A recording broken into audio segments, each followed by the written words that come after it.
Hello, beautiful creatures of the world, and welcome back to Coffee with Kerri-Lynn. It's a beautiful day in the far north of Maine, up along the Canadian border in the Crown of Maine, and I hope it's a beautiful day wherever you are as well. We're waiting for some rain to come in, and the breeze is coming in from the south, so it's actually kind of warm out there. But I'm watching my Gatlin flag fly proudly in that breeze.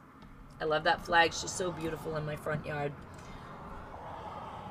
She just makes me feel great.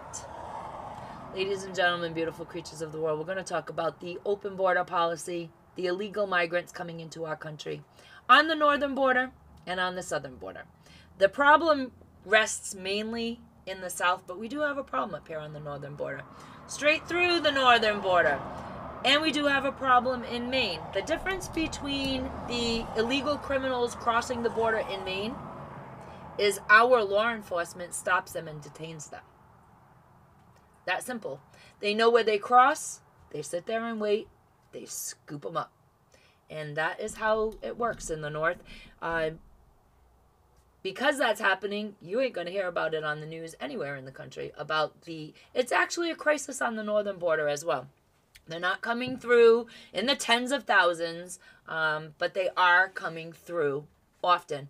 Our illegal criminal border crossings are up 178% from 2 years ago. Just the other week, about 2 weeks ago, we had 5 Chinese nationals cross the border in a different spot, one town away from us. Usually they cross an hour away from where we live. Now they're crossing one town from where we live. Less than 15 minutes from our house, they're starting to cross over. And when everybody's picked up, they often are. They are picked up more than they are not picked up. Our law enforcement sits there waiting. And they're always going to New York City. Fancy that. Sanctuary city of the United States of America. They want to go to New York City. I guess they're getting a fancy hotel room and money to spend. But that's where they're headed. It's absolutely abhorrent. Now on the southern border, that's a terrible crisis. The open border policy is not working. In case the Democrats didn't know. It's not working, guys. As far as I'm concerned, every single Border Patrol agent that allows these people to come into our country, that processes them through, gives them a bus ticket, gives them a plane ticket, gives them some money on a credit card, a debit card, you're as guilty and as culpable for the crimes that they commit as they are. And that is just fact. They're doing their job on the northern border, but they're not doing their job on the southern border. And I don't want to hear no crap about they're just following orders.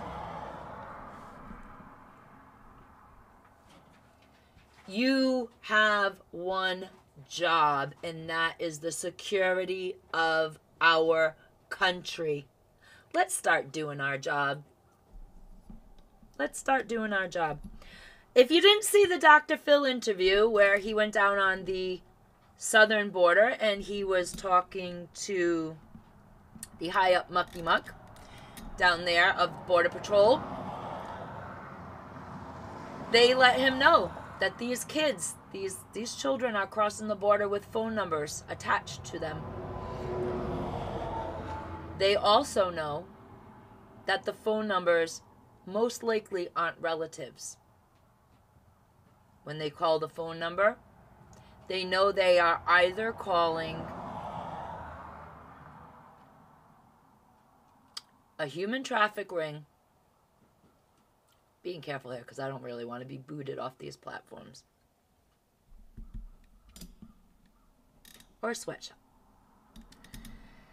Ladies and gentlemen, beautiful creatures of the world, Border Patrol agents are picking up a telephone, talking to a stranger, asking if they're expecting a child and where to send that child to.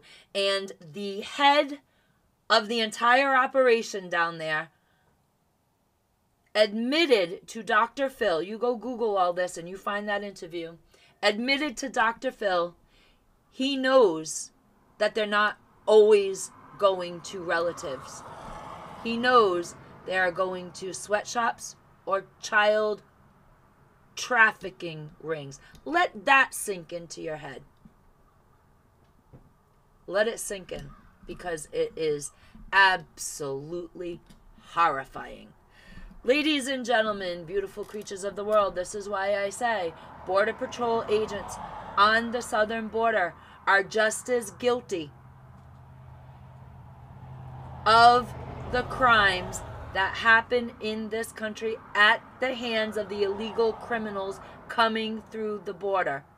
Every man, woman, and child that enters this country without paperwork, through the back door, so to speak, is a criminal. And so are the agents allowing this to happen, allowing the abuse of these children to happen. Ladies and gentlemen, beautiful creatures of the world, I'm offended by how the president mispronounced Laken Riley's name and didn't even bother to correct himself. I am offended by the fact that President Biden went on MSNBC on Jonathan Capehart's show and apologized not to Laken Riley's family, but rather he apologized for calling an illegal alien an illegal migrant. He says he should have called him an undocumented person. Now, doesn't that get you in your craw, doesn't it? No, Mr. President, the man who raped and murdered Laken Riley is not an undocumented person. He's a criminal. He's an illegal alien. He's an animal. Absolutely. The man that murdered Laken Riley had a rap sheet in this country, ladies and gentlemen, beautiful creatures of the world. He did. He had a long laundry list of crimes he committed while in the United States of America.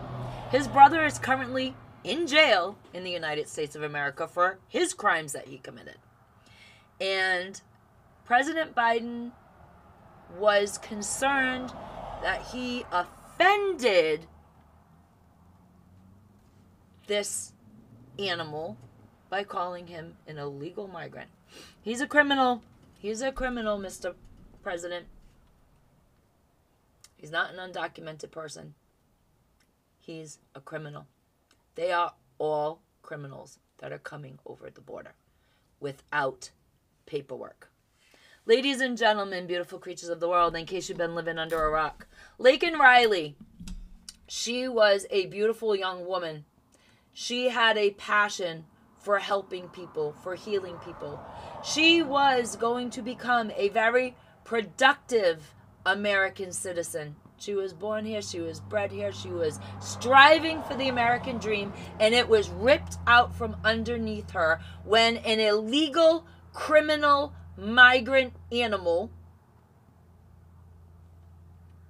raped. And when she had the audacity to fight him back, he smashed her skull in. Let's just call it what it is. It was a very violent end to a very beautiful life. Now, there is something that most people don't realize. While President Biden is going on with his apology campaign, not to Laken's family, but to all the undocumented people coming across the border,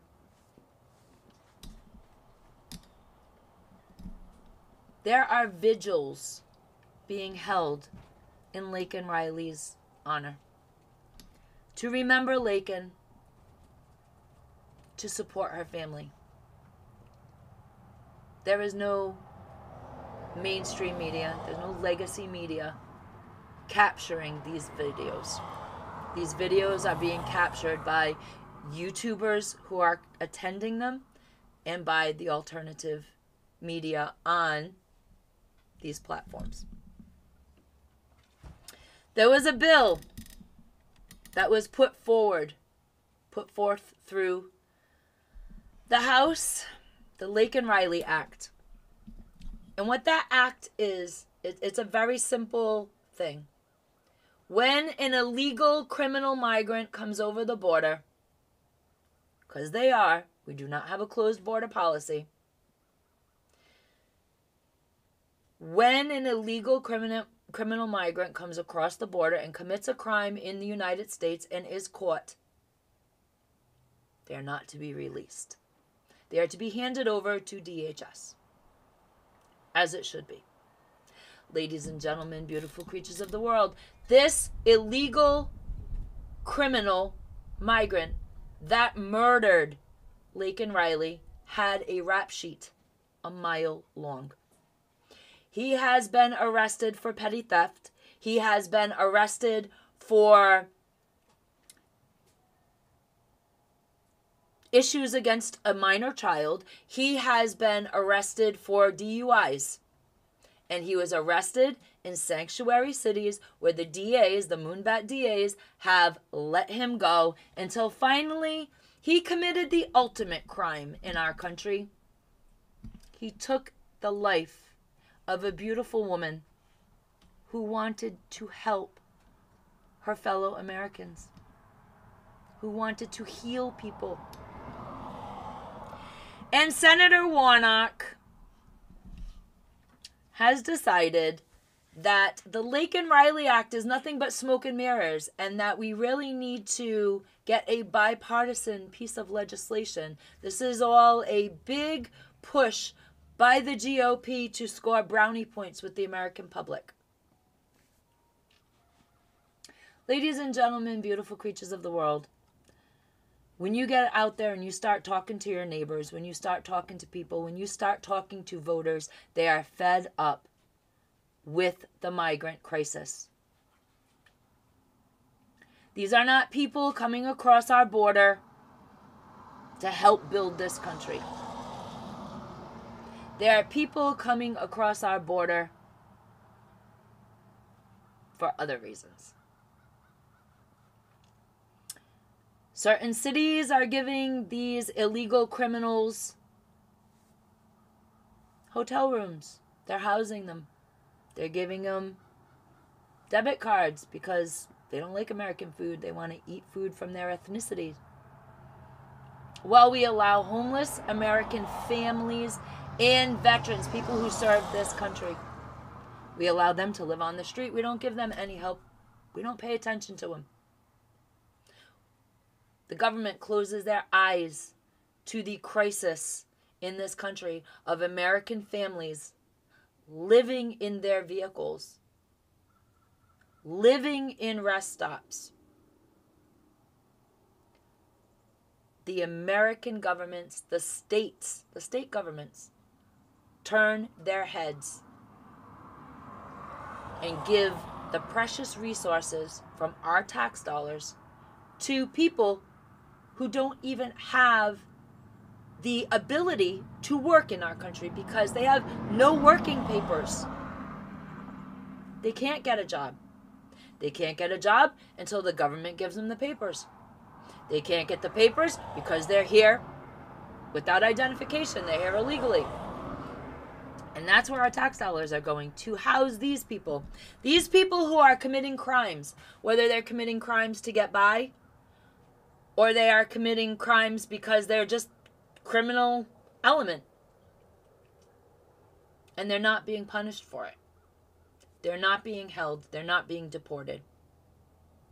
Ladies and gentlemen, beautiful creatures of the world, I think 2024 is going to heat up in the election cycle. And I do believe, with all honesty, that the migrant crisis is going to be the top issue on people's minds when they walk into the polling booths in November.